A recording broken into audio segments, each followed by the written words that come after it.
I'm doing in the range of like 1,500 to 2,000 in like sales per day. It's definitely trending up higher towards like 2,000. I mean, I eclipse it. Here's what happens though. Like I'll eclipse it, but then like Pepsi or Frito-Lay or somebody will come in with like some price hike, and then you got to adjust your prices, and then, you see a volume dip. How's life since we last spoke? Pretty good, man. How about you? It's been good. Where are you right now? I'm in Utah, just on vacation, kind of visiting family. Nice. Why don't you just go ahead and just tell everyone who you are, what you do, and how you got to that point real quick.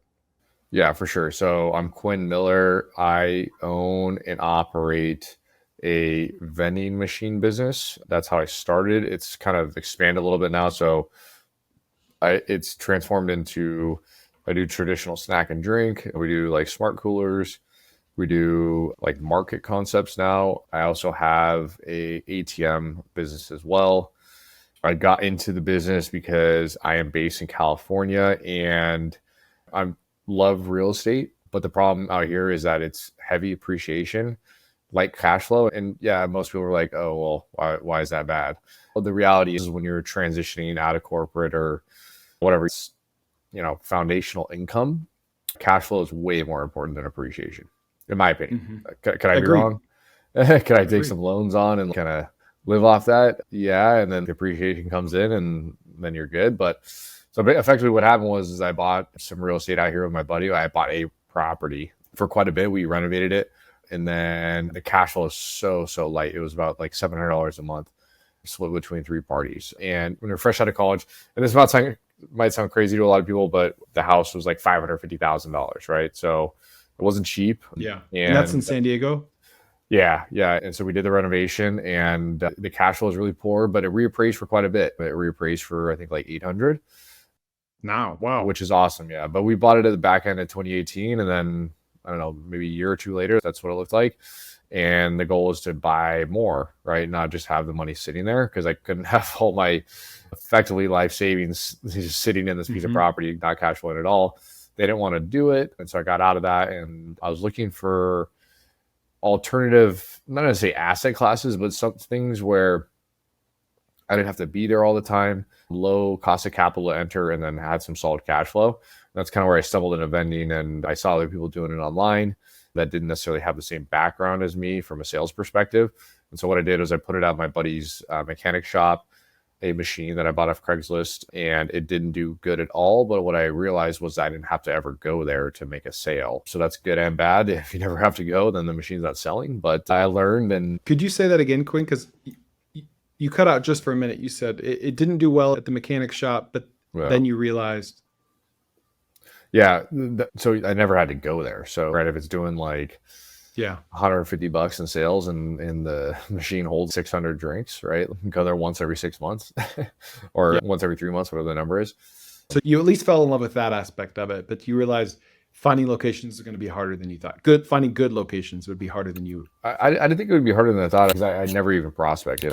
What I saw was like, hey, I never had to go there for the sale. And then so what I started doing was making cold calls, and then I landed a location that did pretty well. I think it did maybe $1,500 in the first month. So I was like, oh, okay, now we have something here. And what type of location was that? It was an apartment building. Okay. Yeah. And so I landed that, and I was like, okay, we have something here. And then left corporate and did that full time. Wow. Left corporate after the second machine? Yeah. Granted, I had about, from getting out of the real estate deal, maybe like 60, 80K. So I had capital to work with.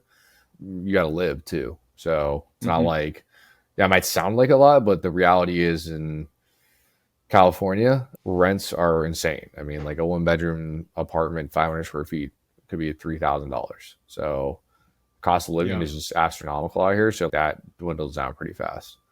After you quit your corporate job, what was your first plan of action? What did you just start hitting the phones, calling apartments, or what? Yeah, just straight up cold calling all day, every day. Okay. So I'd stock the machines and then just prospect all day, every day. Was that discouraging? No. Well, my first software sales job, I was an SDR, and we were making $200 a day. So I would say that's my one superpower. I actually enjoy cold calling. Like I can multitask while I cold call. Like I can do a bunch of things while I'm literally cold calling. And that's just from the 10,000 hours me putting in, right? I had over 200, 250,000 cold calls under my belt by age like 25, 26. So we were making a lot of dials.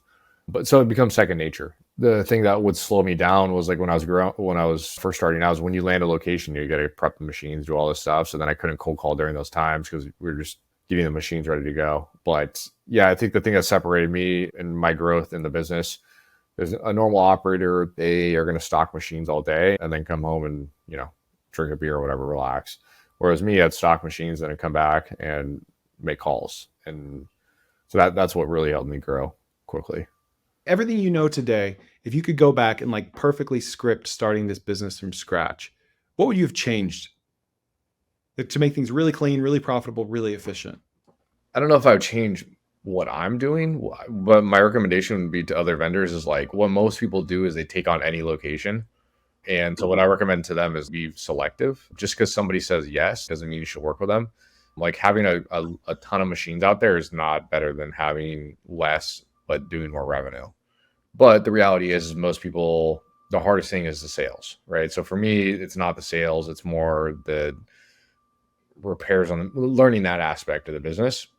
And then now it's for me, what is tougher is just the back end work. I have like 53 traditional snack and drink at some markets. And so there's just things that go on. Maybe like today, the credit card reader wasn't working out or there was having some like decline transactions. So that's what's tougher for me. So my recommendation to new vendors is to just be selective, or just for most people, again, they don't have the sales side of things. So buy an existing route because a lot of people, they will like, if you cold call for 6 months and you don't get any deals, I think like 99% of people are just gonna be like, I'm not doing this anymore. Honestly, after a week, they're going to say that. So a lot of times it's better just to buy a location off somebody that is already established. And then that way you have the momentum. Because in business, especially when you're leaving corporate, like, yeah, the hardest part is like literally just leaving corporate, but then it has to be followed by momentum. If not, you're just going to be defeated. Yeah, and the momentum makes me think like even if you could go back in time and be more picky about your locations, even if you pick a bad location, at least it's momentum and you're going to learn from that. You know what I'm Yeah. saying? So it's almost like you wouldn't change much because it's like you got to win. Even if it's a crappy location, you got a little win under your belt, which will line up a bigger win down the line.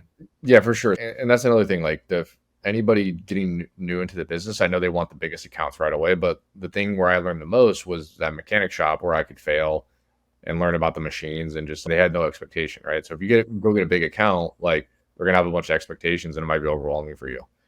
Is there a correlation between a crappy location like a mechanic shop and the ease of actually closing that deal? Or is there really no correlation there? Yeah, I know where you're going with this. Do bigger deals. Yeah, for sure. The bigger you go and the like bigger business, like there's more. Number one, there's more red tape, and number two, there's more competition. So if I were to go prospect an Amazon warehouse, it's not like just go call up the warehouse manager and say, "Hey, you need some machines." Like you got to. I have to assume you're going to be submitting an RFP, and then you're going to be going up against like other like national vendors where they're playing a different game, right? They push a lot of products. They get rebates. They have ties with the big national distributors. And so they can probably do things that you can't do that make financial sense. So yeah, no, it's not like the bigger deals you do, the harder it is. It's Yeah. not Well, like, I don't know. Some people say that in real estate, like smaller deals are the same as big, but it's not the same here.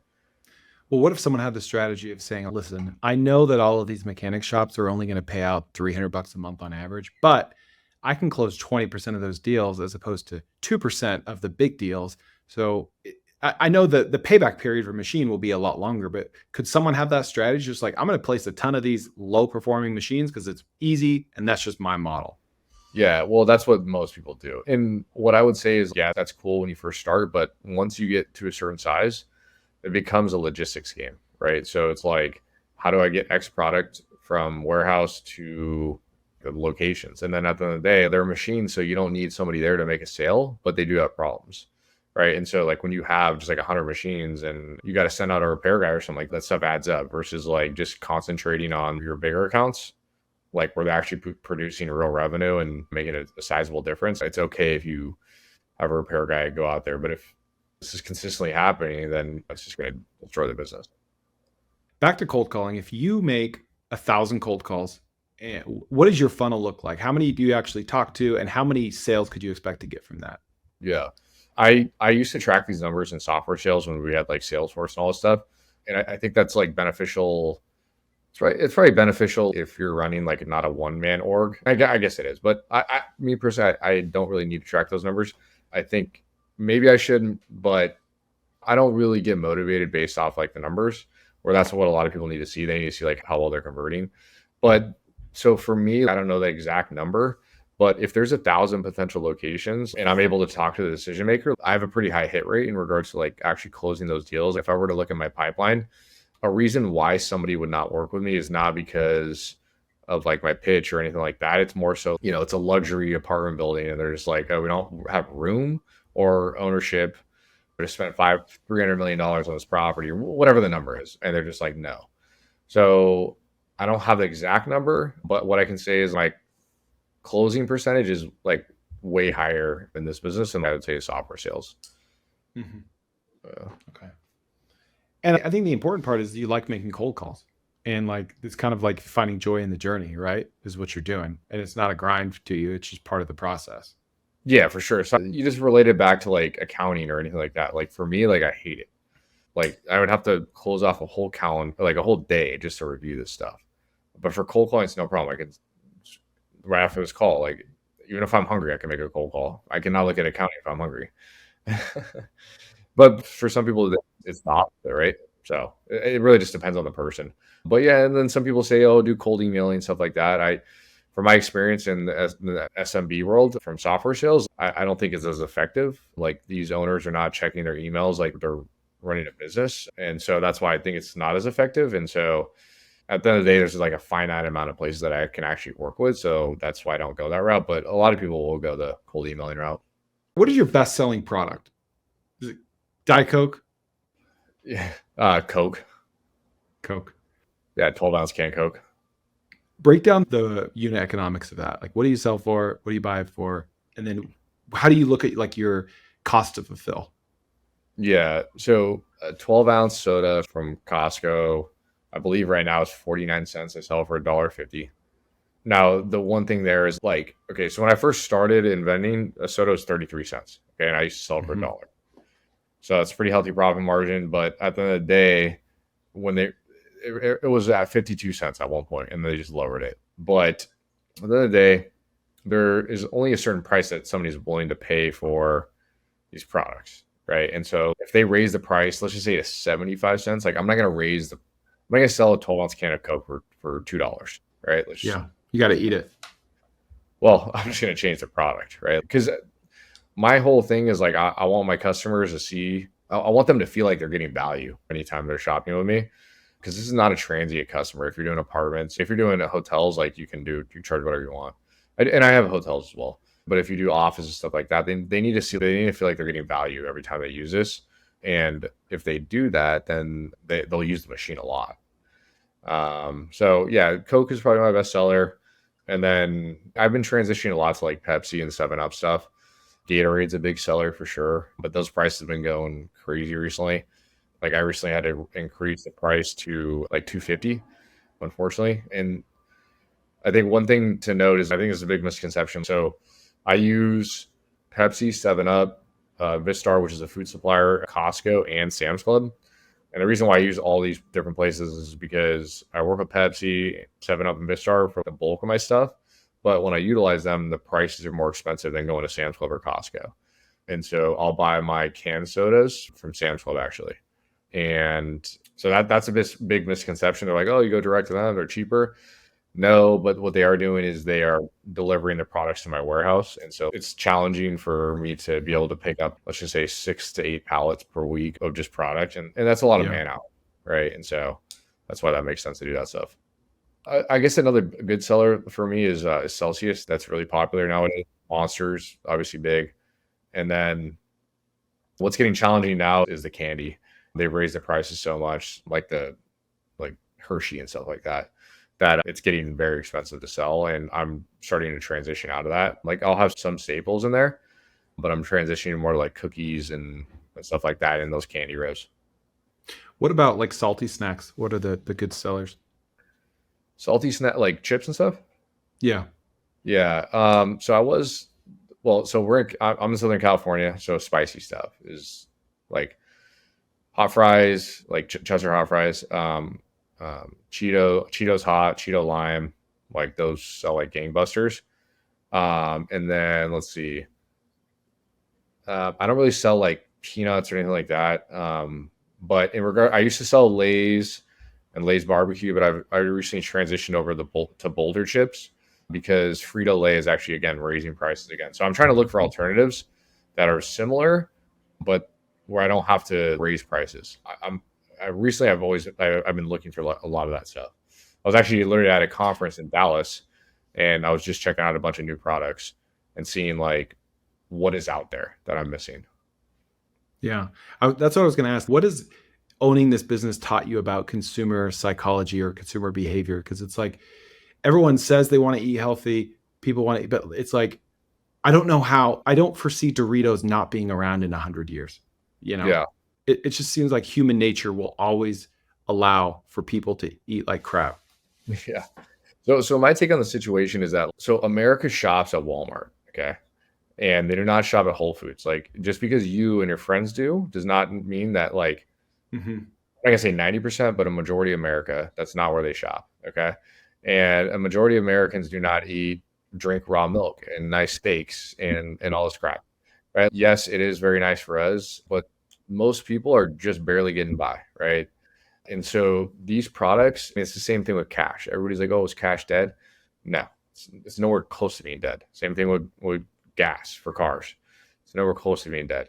These unhealthy products, I would say, if you consume them for your every single meal, yeah, like that's not good. But if you have a bag of Doritos and a sandwich and a drink, like it's not the best for you, but at the end of the day, it's not like gonna absolutely kill you. So I think it's just a big misconception out there in regards to what consumers want. I was touring a property the other day or yesterday, and the property manager was like, "Yeah, we really like your fresh food products, like sandwiches, salads, stuff like that." She's Hmm. like, "That's going to be a big driver for business." I'm like, "Maybe, but what I can tell you right That'll be now, a first for me. yeah, that's not the reality." And that's going on to another point. So a lot of people will come up to me like, "Hey, can you put X into the machine?" And I'll look at it and I'll say, I always test products and then start to change things. So if Lay's is selling well, I'll add more products just like Lay's. If Lay's is selling bad, I'll reduce the Lay's and add whatever's selling more, right? And so they always say like, hey, put this, put that. And what I've learned in the business so far is you only do things based off what people are doing with their money, not their mouth. Hmm. Hmm. And anytime somebody has told me this to make this change for what they want, they never buy it, right? And other people don't Hmm. buy it either. And it'll always be like some specialty product, right? Like, hey, can you put coconut water in this machine? It's like, no, like absolutely, I'm not doing that. yeah. If 50 people came in here and told me, please put coconut water, and then I put it in there, and then they all bought it, then I would consider putting it other places. But that's just not how it works, from my experience so far. So I want to learn more about you testing products or testing like vending concepts. Have you ever tried something wild like a $5 like Olipop soda or whatever those are called, or a vending machine that was just completely off the wall just to see how it would do? And like, tell me about a time where you've done that and you were surprised one way or the other. Yeah, for sure. So what I would say is like testing products is much easier in my markets because open concept customers have a little more discretionary income. And then on my traditional machines, like each product has a slot, right? So it's hard, like you got to change it in the back end, the team's got to go put it in. It's a little more challenging. So my markets, I always test new things, right? Like a lot of my food suppliers, they'll be like, hey, we're doing it's called short codes, right? Like it's a deal, but the product's gonna expire in 2 months or like faster than normal. And so I always do those, and not all the time, but whenever they send it to me. And so I always test like new products and stuff like that. And I haven't really tested like products on the high end, but what I can say is people are willing to spend a lot of money for like household items. So if they really need it, they're gonna spend money on it. So like I'll put like medicine and stuff like this, and I'll still maintain a 50% margin. At least that's my goal. So if you buy Motrin or Claritin, like Claritin is not a cheap product just in itself. If you were to buy it from Walmart, I think it's like, don't quote me on this, I'd have to look, but let's just say the bottle for like 24 of them is like $15, right? And then if you Hmm. sell 30, I don't know, to me that's a lot of money. It's a Like lot. same, Yeah. same thing with Burt's Bees chapstick. Like it's not cheap. You can buy it from Walmart, and people will still buy it if they really need it. They'll just buy it. So I think that's the biggest learning lesson that I've seen so far in regards to the testing. But for those like abstract drinks, I'm kind of a I don't know. I'm not a huge fan of them, and quite frankly, Well, I won't. you'd be a huge fan of them if they sold, right? I don't know. And for me, man, if I will not consume it, if I will not purchase it for myself, I generally not will not put it in my machine. Like all the products that I put in, I'll take a bite before I put it in. If I get a new product, I will literally take a bite. I'm not saying eat it, but I'll try it, taste it. If it doesn't taste well, I don't care what it is. I'm not putting it in there. If I couldn't be the main consumer, I can't expect my customers to be a consumer as well. Now, could I be wrong there? Potentially, yes, but it's served me well so far. Yeah. So what about vending machines? What if you had like a poor performing vending machine in a really strong apartment complex and you're just surprised it's not doing well? Have you ever thought about approaching the owner and say, "Hey, I'm going to swap out this machine with an electronics machine with USB chargers"? Or just it doesn't have to be that, but anything completely different from food, just to see how it goes. Well, what do I have to lose? Have you ever done that or thought of doing that? No, it's good ideas for sure. I actually have a buddy that does like rental out of machines. It's like you can rent a He does what? What out of machines? you can it's a little bit different machine, but what it is like you can open it up and then you can rent like a beach chair or something like that. I don't know. Hmm. Like when you start doing these like funky things, like number one, the machine is like more expensive. So let's just say you want to do like hot food, right? Like that machine is 20, $30,000, right? To have a hot food machine, right? Like that can bake you a pizza, right? And then just like logistically, it's more challenging. There's just like other factors that are involved with just literally just testing it out. What I would say, I've tested like smart coolers where it's like you swipe your card, you open the machine, you kind of grab anything you want, and automatically charge you. Maybe I'll put some funky things in there, but outside of food and stuff like that, I generally don't test too much. Yeah. You're pretty married to food though, right? Like you have food vendors, you have a warehouse for food, you have systems around food, you have expiration dates. I think it'd be kind of tough to take one vending machine and swap it out with something non-food.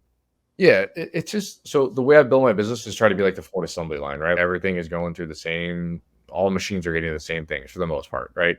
Maybe if somebody was wanting to get in there and stock stuff themselves, then I'm sure you could, or even just building a team around that. But I don't know. It's just for me, it's just easier just to do what I do. Yeah. How many different products do you carry actively today, give or take?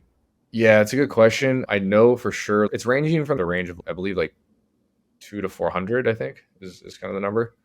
Okay. I forget exactly, but I actually went through it recently. I didn't take an exact number, but I started cutting out some things because I was like, man, I have way too many SKUs because I think I was at like maybe 600. Yeah. Yeah, and it sounds like a lot, but the reality is like when you look at these machines, like the glass face machines, like every single slot could potentially be different. The snack machine, same thing. And then not all like I have different consumers across different places, and so it adds up quickly. Like the easiest way to run this business is literally just have a drink machine where you click the button, so it holds like 8 different products, and just put a bunch of those out there. Your life will Mhm. be so simple. The drink machines are the easiest. Yeah, yeah, for sure. Because Okay. like you can just buy a case of it and just put it in there. Like you don't really need to Okay. store it. Yeah, yeah. And I've heard like stories of people doing that, just literally just a drink machine only route. Hmm. Yeah. What numbers can you tell me with regards to your volume, like snacks sold per day or machines placed or revenue? I'd love to hear anything you're willing to share. Yeah, for sure. I'm doing in the range of like 1,500 to 2,000 in uh like sales per day. Nice. Yeah. It's definitely trending up higher towards like 2,000. I mean, here's what happens though, like I'll eclipse it, but then like Pepsi or Frito-Lay or somebody will come in with some price hike and then you got to adjust your prices and then you see a volume dip. So like right now we're going through the process of changing prices and it sucks when you have to do that because when I first started out again, like if you have $1 in your pocket, you can get a Coke, ice cold Coke, coldest Coke you ever had in your life. And I think that's a pretty strong value proposition. But now you have to have $1.50. So you have to have some change in your pocket. Yeah. Is there a day of the week that's typically busier for you? So I have some locations that are Monday through Friday. So Monday through Friday, I do more volume, but Okay. yeah, on the weekends it's still up there, but it's some of the locations aren't online basically. Okay. So But I want to switch gears and I want to get your thoughts on this vending concept. So I came across this concept in Europe, and it is a perfume vending machine. Have you seen these? I have. I haven't dove into it and see how it works, but I've seen a picture. The ones that spray perfume specifically? Yeah, I've heard of the concept. Yeah, Yeah, so I don't think it really exists here in the US, and that could mean that it's just not a good cultural fit. But you put in 5 bottles of perfume, and there's like a little glass case where you can see them, and then there's a little plastic tube going in each of the bottles, and it's cashless. You swipe your card, and for $1, you just put your wrist up or your neck or whatever, and it sprays on you. And it's got like 90% margins. You don't have to refill it that often. You also yeah. have the option to sell the whole bottles with a QR code with like affiliate links, drop ship it, right? I thought that was interesting. They're like $2,500 machines. Do you think that could work? And if so, what type of a venue do you think that would be good in? And like what type of hangups do you think one could experience? Yeah, I think it. I mean, could it work? I don't know. It's gonna take somebody to go do it to let us know, I think. But yeah, could you see it at like fine dining, like when the guy in the bathroom gives you like the mints and all this stuff? Like Hmm. you just have it in there as opposed to that guy. Maybe. I'm trying to think where else. I mean, maybe a strip club. Let's see.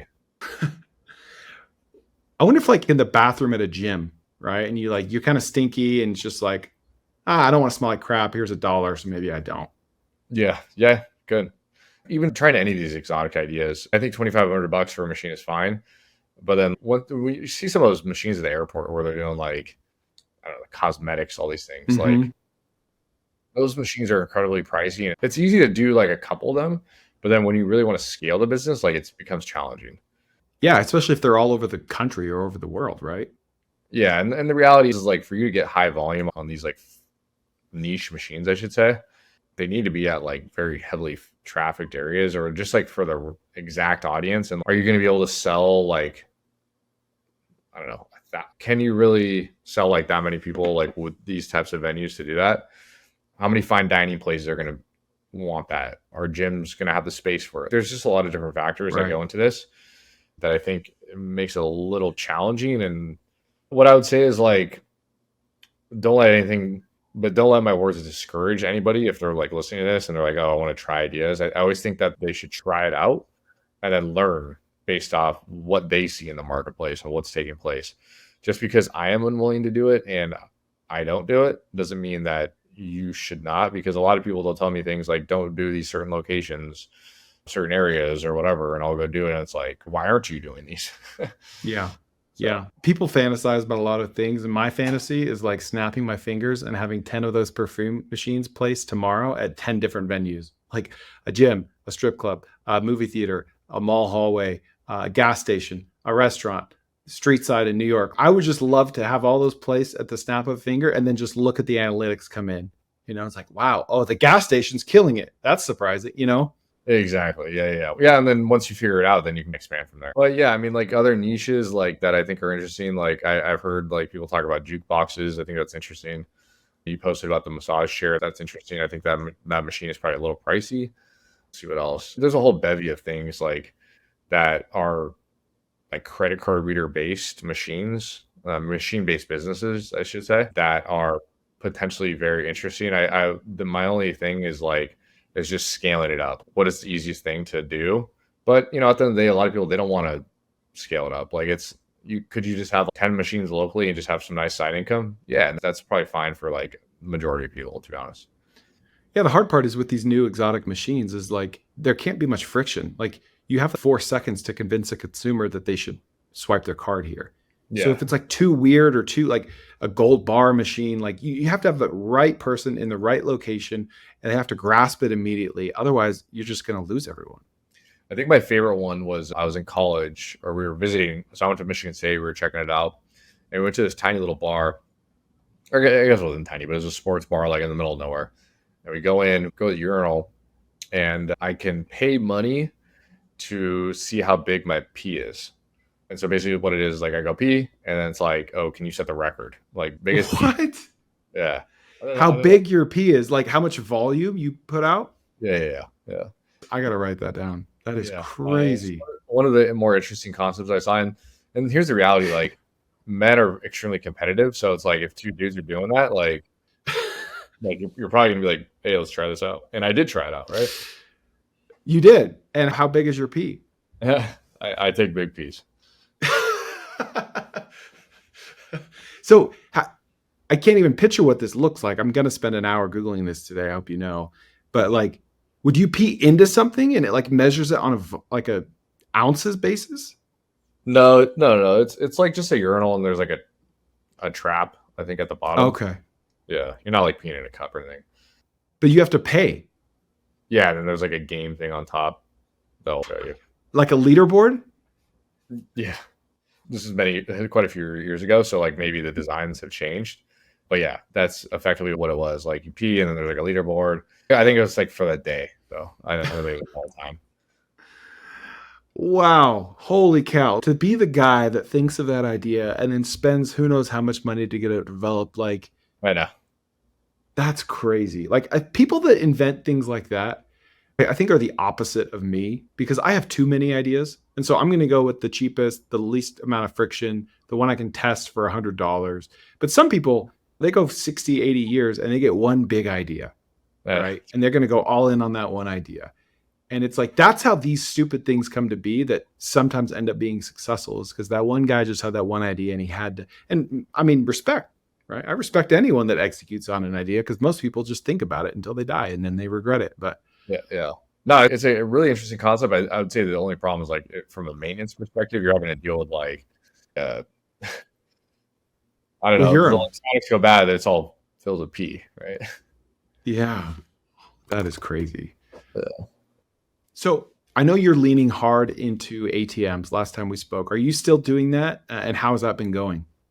Yeah, for sure. It's going good. I like the business a lot. It's a very clean business. Your inventory is cash, which is nice, and it's a very simple business, right? Like when you look at a vending machine, there's a lot of SKUs. It's challenging to get the products from point A to point B.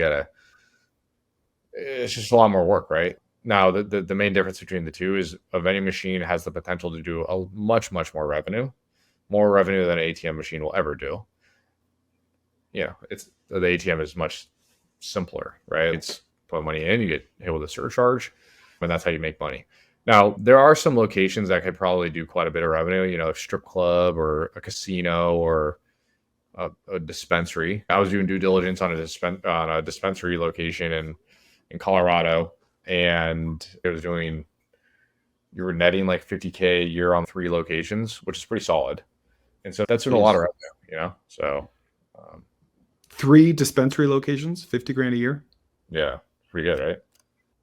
Wow. Yeah, that's good. I have my notes from our last chat, and you said that like you're looking for $400 to $500-600 per machine per month. Yeah, for sure. At least like the locations that I see around here. So yeah, what is that number? What is that? 50,000? Let's see. She's the 16 grand a month. Yeah, right. Or sorry, that's per year though, right? Yeah, 50,000 so divided 16 by grand a year. So it's like 1,400 a month, 1,500 per machine. So 3-4 times as much. Crazy. Yeah, No. So if you can get locations like that, and look, I mean, was this even that great of a dispensary? I don't even know, right? Like, why is the guy selling it? I mean, he could be selling it because the laws and stuff like that. But yeah, I'm sure like there's monster dispensaries out there in Vegas specifically, like Planet 13 or whatever it is. Like it's huge, and could this thing be peeling off 100 grand a year or a month? Probably. Yeah. Are you trying to convince people that already have ATMs to swap them out with yours, or are you trying to place ATMs where there is none? It's a good question. Majority of the time where there is none. It's challenge. So from a value proposition perspective, I can win a lot of business from the vending perspective if their current operator is providing poor service. On the ATMs, a little bit more challenging just because the only time like an ATM is not working is like if it's out of cash or the machine is broken. Right. And most of the time, the vending machine will not break. It's just like they put bad products in. They don't do this. They don't repair the machines. They don't fill the machines. Like that doesn't happen as much in ATM. So it's a little more challenging to win that business. That said, I have won accounts from existing vendors, a couple, but I don't think that's the lowest hanging fruit. Okay. What types of locations are you in again? I thought you said gas stations the last time we spoke. I do a lot of hotels. Hotels. Okay. For ATMs specifically? Yeah. Yeah. Okay. Are you in any gas station? No, I'm not. Interesting. Would you like to be? I'm open to it. The reason why I'm at hotels is because I originally bought a route off a guy. Yeah, somebody that was retiring from the business, and I bought a route from him, and he just had a bunch of hotels, and so I kind of just built it based off that little niche. Most gas stations they're gonna have an ATM, and so gas stations they would probably like to acquire to get those. They would need to have a very poor operator, or I'd need to acquire somebody's business. From at least just from a macro perspective. Now, once I get in the weeds and start calling them, like, could that change? Probably, but so far, that's kind of what I see. Do you find yourself when you're just driving, living your everyday life, not even working, you go somewhere and you're like, oh, geez, this place needs an ATM. Oh, yeah, they would crush it right there. Do you do that? Yeah, for sure, for sure. Do you ever do something about it? Like go talk to the manager right then? Yeah, absolutely. If I think it's a good spot, then I will. Do you have a story of a time that you've done that, like impromptu and it worked out? No, I haven't done it too much for ATMs are a little bit newer, and so I Or did, with vending machines? yeah. So like vending for sure. Like I'll do I have an example of this? I don't think I do. Let me see off the top of my head. I know I was at breakfast the other day and I talked to I believe it was the general manager. I was just like, hey, I'm in the ATM business. So you guys don't have an ATM machine. Like, have you ever considered this? They're like, oh no, we don't have enough room in the waiting, like in the lobby. And I was like, yeah, okay. Like, I wasn't really pursuing it Yeah. that hard. But yeah, I mean, the idea comes in my head. There was an account where I'm not going to disclose the location, but yeah, that we did it at was actually one of my buddies. He brought it up to me and he talked to the management group, and then we got the deal done. That's a great thing to do for like newer people getting into the business. Is like if they see an opportunity, like just don't be scared to take advantage of it, right? Like sit there and then call the number when you get home. Go up to the person and see what's going on. If anything, like they're gonna say no, but it will allow you to learn like just some information that maybe you wouldn't have like without asking. Yeah, like I'm thinking of something that I did. I was buying and flipping single family homes, No. and we were scaling this around the state. And I would pay people on Craigslist to go just drive around and take pictures of dilapidated homes and then submit them to like a Google Drive with their address. And I'd pay them like $5 per home. And there had to be a picture and an address. And then I would use a VA to go find the contact information and reach out to them. Because that's one of those things that you just can't really scale. Right. And I'm I've thinking done the like, same what if you, exact thing. okay, with homes specifically? Yeah, so when we were looking at San Diego, I was just cruising around, just looking for just shitholes. You could totally do that with this. Like you could find a guy, say, hey, I want to find gas stations under construction because they're going to need one. And I want to find hotels that don't have them or any apartment that doesn't have either an ATM or a vending machine. And I'll give you $20 for every address you give me. And I'll give you 40 or $100 if you can just go up to the person and say, hey, can I have my business partner come in person? Because I know you told me that in person closes like much, much higher than phone, and Yeah. queue up an appointment. What if you did that? You just had, because that's one of those things where you can't like scrape a list of hotels that don't have ATMs. Like you got to drive around to hotels.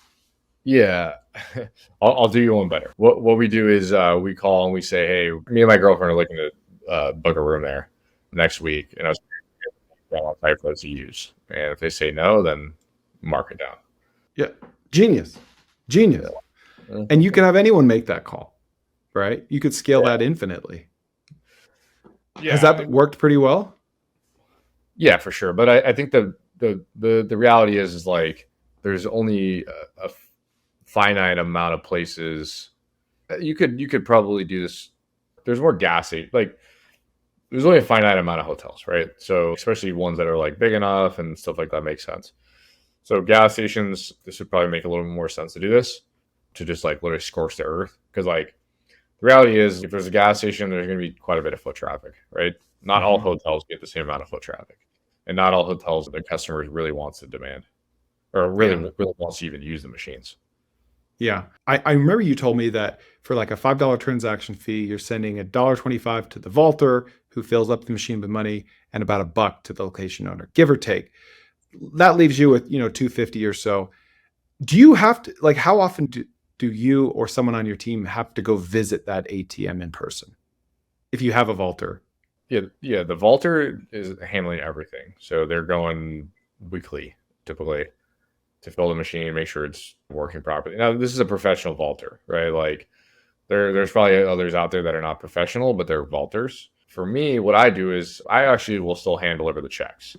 I like to have relationships with all my accounts. And so at the end of the month or the first day of the next month, I'll drive around to the locations and give the checks to the team, talk to them, or the management at the sites, talk to them and see what's going on, build a relationship, stuff like that. Where most people will just do like direct ACH deposit and it's very transactional. Mm-hmm. Should I do that? Yeah, probably to scale, but I don't know. What I'm doing right now works. I have enough time to be able to do that. There's other operators that are nationwide, and that's not even possible. So you can't do that. Would you say that your growth is constrained by the city that you're in? If the city slash market you were in within the same geographical footprint had 10 times as many people, 10 times as many hotels, gas stations, yada, yada, yada, would you be able to just grow like gangbusters, or are you constrained by other factors? There's definitely other factors. There's other operators in the space, like For I mean, ATMs specifically. yeah, ATMs. There's a ton of operators. Like if it was blue ocean, then and there's like I'm just cracking into the business, then no, I could grow to like infinity. But I think like outside of like potential locations, I think the bigger factor for like growth hurdles is definitely like a crowded market. Again, it's harder to, from my experience so far, I think it's harder to have that value proposition to take over existing operators, right? Like if I had the magic Mm-hmm. bullet and outside of just paying more commissions, because that's not a value proposition, in my opinion. That's what a lot of people do. They just say, hey, what's their current commission? Oh, okay, I'll give you more. Let me get my machine in here. I don't really roll that way. I'm not going to compete on commission. I don't think that's good business. But if there wasn't other operators out there, like, yeah, again, I could just grow it huge. Yeah, because I'm thinking like, what if, and it could be like, quote, trying to solve a problem that you don't have. But let's say you were to identify 5 big markets, like Yeah. other side of the country, anywhere in the US, Mhm. and you were to take $1,000 and find 5 VAs to call up 1,000 hotels in each market, put them all in a spreadsheet and say, all right, well, Jacksonville is only 20% saturated, but Charlotte is 40% saturated. And I know that my market, this is my baseline of what I'm used to, is 30%. So anything under 30%, I'm going to have an easier way of growing than in my market. And then you've got an audience. You can use your audience to find like operating partners in each area where it's like, listen, here's how I do business. I don't compete on price. I hand deliver the checks, but I got to install the machines. Like I'm looking for someone, you can get a percentage of my revenue directly from that. That can be like just my presence. You install the machine, you hand deliver the check, and then we still use a vaulter, et cetera. Do you think that'd be possible? Yeah, and dude, look, I love talking to you because you're always thinking bigger. Is it possible? Yeah, for sure. One thing I would say, and this is not like take it to the bank gossip, but if you're going to be expanding across the nation, the reality is like, will this niche work in Jacksonville? I don't know, right? Like you got to go Mm-hmm. find out. It's not like I don't think you just full send it everywhere. That's like a process. Now, obviously, maybe different niches. It's literally that doesn't matter again. So strip clubs, hotels, or not hotels, casinos and Okay, so gas stations, strip clubs, marijuana dispensaries, and like casinos. I'm sure, full stop. If you put them anywhere across the United States, they're going to do business, right? Will hotels translate? I don't know, right? Like I gotta go test it out, and I'm sure it will, but I don't know the type of volume, and it doesn't make sense to do all this stuff. So it just requires a little bit more DD, in my opinion, or just literally doing it. Yeah, that's what's interesting to me about picking 5 markets, because you could learn that the market you're in is a lot harder than average, than the baseline, you know? And you take these 5 markets, Jacksonville is 10% saturated, your market's 30, everything else was 70 plus. And then it's like, okay, if I do, you don't even have to full send it, but if I do start making cold calls into Jacksonville or find an operating partner in Jacksonville, like I could look up my market and be like, dude, what am I doing here? I need to move to Jacksonville. It's so much Yeah, easier there, you know? yeah, and you're 100% right. 100% right. It literally will just take me to just do that, right? Yeah. But if you're already busy as it is, not really a need. Hey, if there's a will, there's a way, my friend.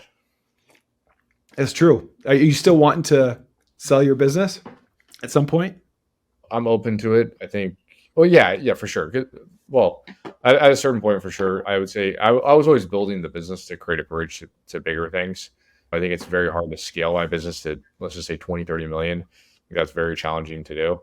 And so, I would like to get into other ventures where that's doable. I think in my market, like there's service-based businesses or just other things that like do these types of numbers, right? Like I don't have to where they don't need to go to 5 different markets just to get to that number. So that's kind of how I think about it. And yeah, it's nice to have liquidity and not have to raise a shit ton of money or just get a bunch of debt. Like you can just like, if you see a good deal, you just do it, right? Like as opposed to like really selling the dream to a bunch of people. Yeah. Yeah. Last time we spoke, we talked about potentially raising money to growth by acquisition. Have you thought any more about that? I think the challenge is just getting that operator in place. If I'm buying outside of like where my core operation is, just getting the operator.